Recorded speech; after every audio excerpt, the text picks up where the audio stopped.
បាទសួស្តីបងប្អូនទាំងអស់គ្នាបាទជួបគ្នាសារជាថ្មីនៅវីដេអូភាគទី2បាទយើងបានជួបគ្នាម្ដងរួចមកហើយនៅវីដេអូភាគទី1ដែលរៀនអំពីរបៀបអាននិងសរសេរអក្ខរក្រមភាសាអង់គ្លេសនោះបាទនៅវីដេអូទី2នេះខ្ញុំនឹងបង្រៀនបងប្អូនអំពីនិមិត្តសញ្ញាបញ្ចេញសំឡេងបាទនិមិត្តសញ្ញាបញ្ចេញសំឡេងរបស់ភាសាអង់គ្លេសយ៉ាងម៉េចហ្នឹងគឺសូមបងប្អូនតាមដានជាមួយនឹងខ្ញុំទាំងអស់គ្នាបាទចាប់ផ្ដើមបាទការប្រៀបធៀបនិមិត្តសញ្ញាបញ្ចេញសំឡេងភាសាអង់គ្លេសទៅនឹងភាសាខ្មែរបាទយើងប្រៀបធៀបយ៉ាងម៉េចបងប្អូនតាមដានជាមួយនឹងខ្ញុំបន្តទៀតបាទនិមិត្តសញ្ញាបញ្ចេញសំឡេងភាសាអង់គ្លេសនឹងវាមាន44តួបាទទាំងស្រៈទាំងជញ្ជាអ្នកទាំងអីហ្នឹងបាទគឺវាមាន44តួប៉ុន្តែគេចែកនៅក្នុងនោះជាផ្នែកវាបាទទី1គឺយើងនិយាយអំពីផ្នែកជញ្ជាអ្នកបាទផ្នែកជញ្ជាអ្នកមាន24តួក្នុងនោះគឺមានចែកជា2ផ្នែកក្នុងនឹងទៀតបាទអញ្ចឹងផ្នែកទី1យើងនិយាយអំពី unvoiced consonant បាទ unvoiced consonant នេះចង់និយាយពីជញ្ជាអ្នកដែលគ្មានសំឡេងបាទជញ្ជាអ្នកគ្មានសំឡេងយ៉ាងម៉េចមិនមែនថាវាបញ្ចេញសំឡេងអានមិនបានមែនទេបាទគឺកន្លែងនេះចង់និយាយថាវាអត់មានបញ្ចេញសំឡេងដើមកបាទសំឡេងដើមកយ៉ាងម៉េចបងប្អូនតាមដានមើលបាទបានដូចអក្សរទាំង8តួនេះបាទគឺមានអក្សរ P នេះតែយើងមិនមានអានវា P នៅក្នុង phonetic symbol ទេបាទនៅក្នុង phonetic symbol កម្មនិមិត្តសញ្ញាបញ្ចេញសំឡេងហ្នឹងគេអត់អានវាអញ្ចឹងទេគឺគេបញ្ចេញសំឡេងវាថា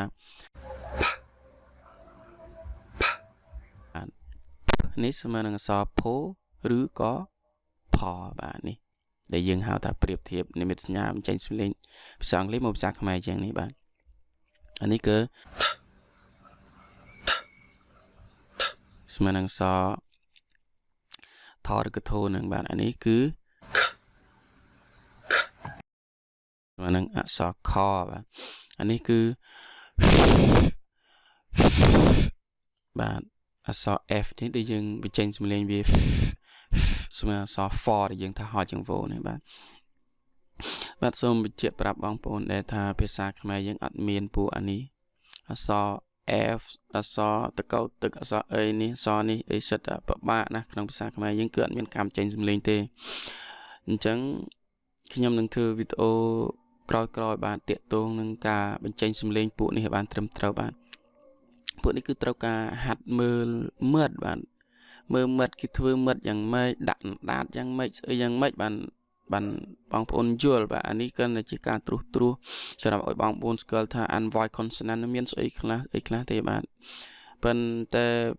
បញ្ចេញជាអ្នកខ្លះបងប្អូនអាចស្រួលយល់ដែរព្រោះវាអត់ពិបាកក្នុងការបញ្ចេញសំឡេងមិនតែដូចពាក្យនេះបាទគឺត្រូវការហាត់បញ្ចេញសំឡេងបាទអញ្ចឹងស្ដាប់តែសំឡេងរបស់ខ្ញុំគឺមិនដឹងថាបញ្ចេញយ៉ាងម៉េចទេឬថាសេតសតហ្នឹងបាទប៉ុន្តែនេះគ្រាន់តែជាការបង្រៀនត្រួសឲ្យស្គាល់ពីបញ្ចេញជាអ្នកហើយនឹងស្រៈមួយចំនួនសិនបាទអ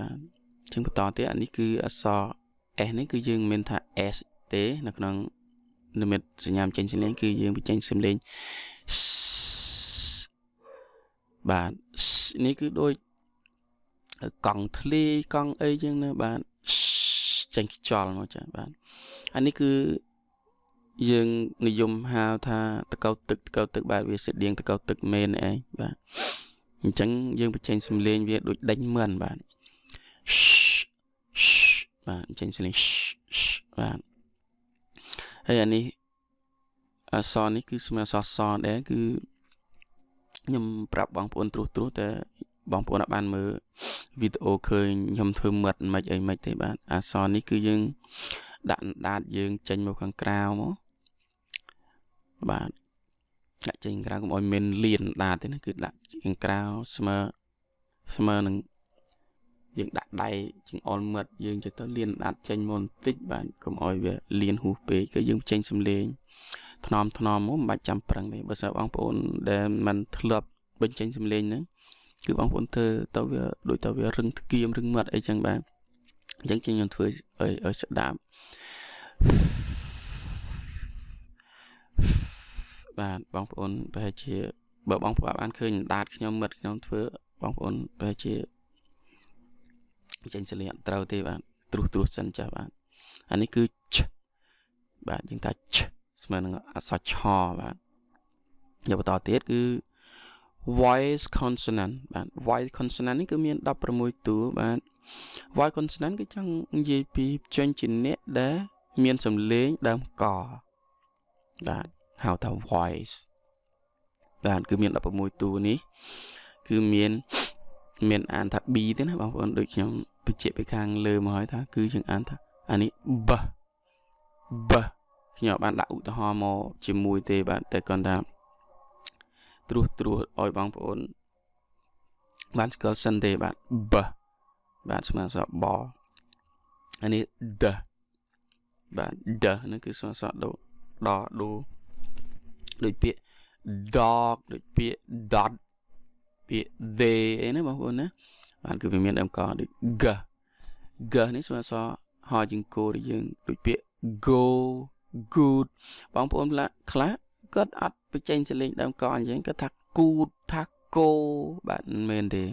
bạn chẳng bạn thà chẳng oi bóng phồn nữa riêng hạt bị tranh sẽ lên về bạn trầm trao tăng về mùi than cử lần tàu bạn đại dương thulop tàu bạn biết tàu chỉ tụm lop trao và giờ dương tụm lop để tới thulop biết tụm lop cọ ấy cứ an trầm trao nâng ai bạn cho bạn riêng pizza bạn cũng qua yên bạn ca riêng pizza bạn đã so ní cứ bạn mình là so vì thế cứ bị change lên bạn được bị van view ấy nữa bạn anh ấy cứ bạn được bị zoo zip bạn này bóng phồn class cột an su an zip bạn cứ ở trong trâu thế này bạn cứ bạn video có nhómនឹងធ្វើតាក់ទងនឹងពួកនេះបាទការចេញសំឡេងនេះបាទគឺសំខាន់ដោយសារភាសាយើងវាអត់មានអាការចេញសំឡេងអញ្ចឹងបាទអានេះក៏រឹតតែពិបាកទៀតហើយបាទស្តៀងគ្នានឹងអក្សរសនេះបាទគឺយើងចេញសំឡេងដើមកដែរដូចពាក្យក្នុង subject pronoun យើងណា they ពាក្យ they បងប្អូនខ្លះគាត់អានថា they អ្នកខ្លះមានអានដល់ថា day ទៀតបាទ day day កាពិតមិនមែន day មិន day ទេណាបងប្អូនអានេះគឺ they are អញ្ចឹងបាទតាមដានជាមួយខ្ញុំវីដេអូក្រោយៗនេះពាក្យប៉ុណ្ណឹងការចេញសំឡេងនេះអានេះគឺចេះបាទស្មើសចូលបាទពួកនេះមិនសូវពិបាកទេអានេះក៏ពិបាកដែរបាទដូច television ដូច visual បាទសិតតែបញ្ចេញសំឡេងហើយឲ្យតែមើលអាណារៀងមើលទៅរៀងដូចលេខ3បាទបងប្អូនអត់បានចាប់អារម្មណ៍គឺគាត់មិនសូវជាយកចិត្តទុកដាក់ដែរបាទដូចខ្ញុំលើកទឹកចិត្តឲ្យបងប្អូននឹងរៀនហាត់បញ្ចេញសំឡេងបាទបើសម្រាប់បងប្អូនដែលទើបតែចាប់ផ្ដើមបាទគឺល្អហើយបងប្អូនមើលវីដេអូខ្ញុំទៅត្រូវហើយបាទសម្រាប់បងប្អូនដែលថាគាត់មាន level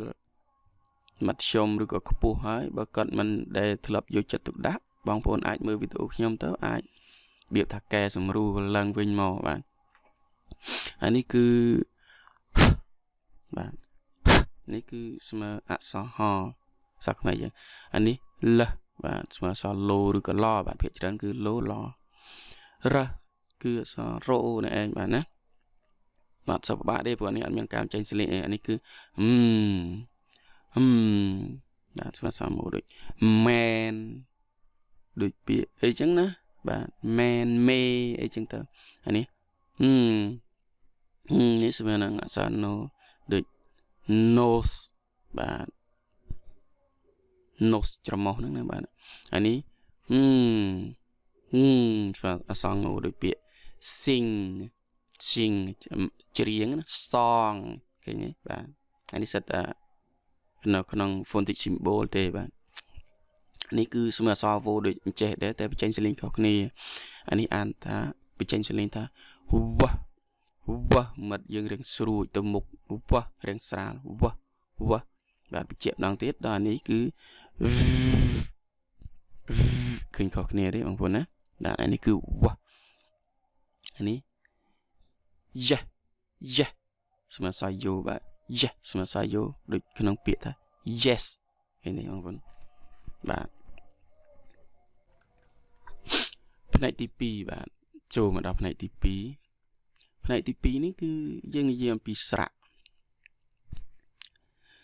យ៉ាងម៉េចបាទផ្នែកស្រៈនេះមាន20តួទៀតបាទគឺប៉ុន្តែចែកជា3ផ្នែកក្នុងនោះបាទអញ្ចឹងទី1យើងនិយាយអំពី short vowel sound បាទ short vowel sound នេះមាន7តួបាទ7តួគឺយើងចង់និយាយមានន័យថាស្រៈដែលមានសំឡេងខ្លីបាទស្រៈមានសំឡេងខ្លីបាទដូចជាពាក្យ i នេះបាទគឺខ្ញុំបានដាក់អក្សរសម្រាប់អានបាទអក្សរខ្មែរយើងហ្នឹងសម្រាប់ជាជំនួយក្នុងការអានហ្នឹងបាទដូចពាក្យ i e o u e e a អីហ្នឹងបាទគឺបងប្អូនត្រូវតែចាំអានេះវាសំខាន់នៅក្នុងការអានរបស់យើងបាទក្នុងការអានក្នុងការបើកវចនានុក្រមបើកអីហ្នឹងបាទបងប្អូនមួយចំនួនគាត់និយាយថានឹងបាទមើលរៀនអីតែអានេះក្នុងទូរស័ព្ទស្រួលណាឥឡូវបើកទៅមានទៅសេខ្មែរអោយសេមានសំឡេងសម្រាប់ស្ដាប់បាទត្រឹមត្រូវហើយប៉ុន្តែបងប្អូនគួរតែដឹងហើយថា app មួយសិតតែមានការត្រួតពិនិត្យច្បាស់លាស់ប៉ុន្តែនៅតែមានខុសបាទនៅតែមានកន្លែងខុសអញ្ចឹងបើបងប្អូនពឹងផ្អែកទៅលើតែការដាក់បញ្ចេញអក្សរខ្មែរឲ្យអានឬក៏មានអក្សរសំឡេងអានហ្នឹងបាទមិនទាន់គ្រប់គ្រាន់ទេបងប្អូនត្រូវចេះវានៅពេលដែលឃើញកន្លែងណាដែលខុសយើងដឹងភ្លាមបាទអញ្ចឹងអត់ខុសទៅតាមគេទេបាទផ្នែកទី2បាទគឺ long vowel sound ហ្នឹងមាន5 long vowel sound មានន័យថាសំឡេងស្រៈដែលមានសំឡេងវែងបាទស្រៈដែលមានសំឡេងវែងហ្នឹងមាន5ទេបាទគឺមាន a e o u e ណា o u e ណាបងបាទបងត្រូវតែចាំវាមកបាទបន្តទៀតគឺ diphthong បាទ diphthong នេះគឺមាន8តួ diphthong គឺចង់និយាយពីស្រៈផ្សំបាទមានន័យថាស្រៈផ្សំគឺពួកអានេះអាស្រៈវែងនិងស្រៈខ្លីផ្សំចូលគ្នាតួណាមួយចឹងទៅបាទគឺវាចេញ diphthong នេះគឺមាន8ដូចអានេះចឹង a នេះបូកនឹង i ទៅវាកើត a ចឹងទៅតែបងប្អូនបាក់ចាំខ្វល់ថាអាណាបូកនឹងអាណាស្មើនឹងអាណាទេសំខាន់គឺបងប្អូនត្រូវចាំតួមួយចឹងទៅក្នុងការប្រកបអានបាទនៅក្នុងនេះដូចខ្ញុំនិយាយម្ដងហើយម្ដងទៀតចឹងថាខ្ញុំគ្រាន់តែជាការត្រួសត្រាបញ្ជាក់ឲ្យបងប្អូនស្គាល់ពីអាណា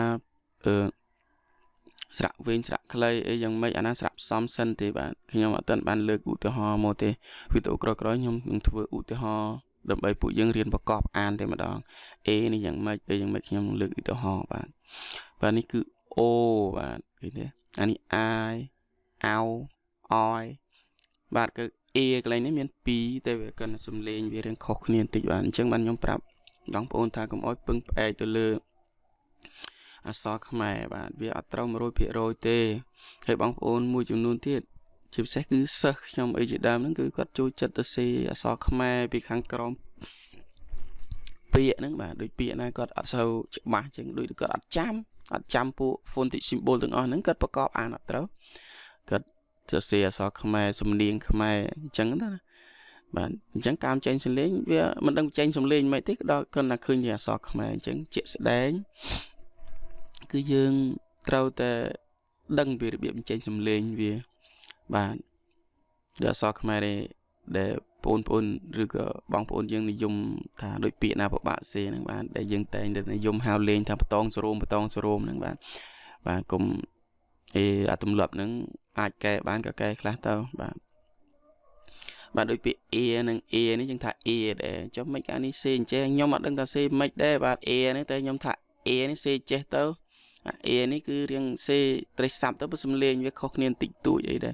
bạn vấn tế chuyện sẽ đánh xâm lên này nâng này cứ khóc nè bạn này cứ chẳng thà đó này ăn thà anh này bạn mình từng thì bạn chẳng cả sa xe chia xa khmer bóng ôn mơ sự điên này bóng ôn chế bóng ôn an tranh sinh linh thảm mấy kinh tế bạn anh ấy thả anh ấy thì sắp o thật đều té xâm lên với men chẳng thế cứ bạn nó về chụp video coi dương đừng anh ấy tranh sinh lên mấy hay chụp miền là so ấy là anh ấy miền là so chẳng mấy điên đừng bạn anh ấy bạn bạn videoนั้นคือមានតែប៉ុណ្្នឹងទេបាទសូមអរគុណច្រើនបាទសម្រាប់បងប្អូនដែលតាមដានវីដេអូនេះតាំងពីដើមរហូតដល់ចប់បាទហើយសូមអរគុណបងប្អូនដែលបានចូល subscribe ហើយបន្តចូលជួយ like ជួយ share វីដេអូខ្ញុំបន្តទៀតបាទហើយសម្រាប់បងប្អូនដែលមិនទាន់បានចូល subscribe ទេសូមបងប្អូនជួយ subscribe ផងដើម្បីបានវីដេអូថ្មីបន្តទៀតបាទសម្រាប់ពេលនេះបាទសូមអរគុណសូមជម្រាបលាបាទ